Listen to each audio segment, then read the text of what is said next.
زۆر بە وەسوەسەم وەسوەسە. وەسوەسەت بەچی هەیە بیر برایگیان؟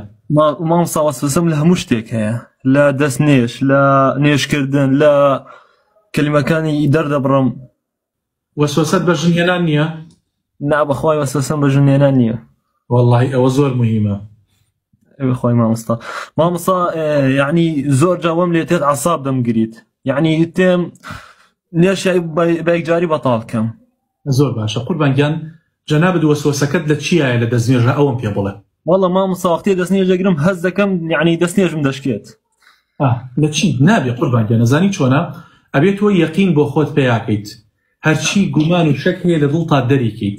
زانی چۆنە؟ خوای گەورە داوای یەک شتی لێت کردووە لە دەستنێژە، یەک شت، ئەویش شۆرینی ئەو چەند ئەندامەیە کە لە قورئانە باس کراوە.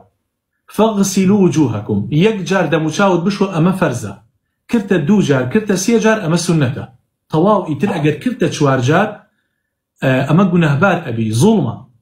پێغەمبەر فەرمێ صلی الله علیه وسلم ئیسراف مەکەن ئەگەر لەسەر دەریایەکیش بوون، لەسەر بەحرێکیش بوون، کەواتە ئەگەر بیکەی بە چوار جار تاوانبارە بیت.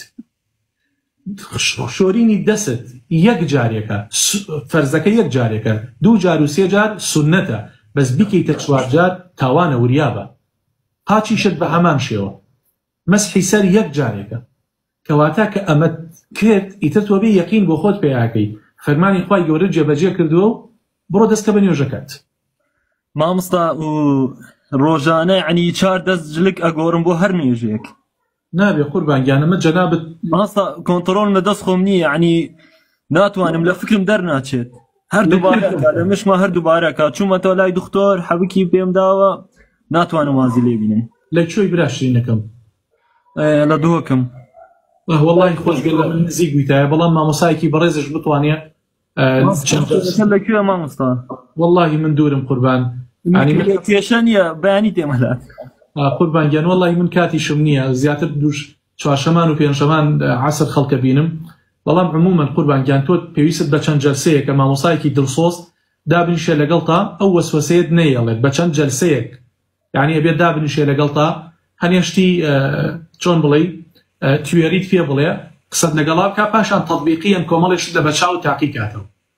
من چەند دەستێک هاتووە وەسوەسەی قەهریشی هەبووە، الحەمدولillah لە بابەتی دەستنوێژ و پاک و پیسی وەمانە الحەمدولillah ئێستا تەقریبەن ئاسایی بۆتەوە. وای مامۆستا خوای گەورە جزای خێرت باتەوە، زۆر خوای گەورە شیفات دەبراکە، من لە خزمەتان برا جوانە.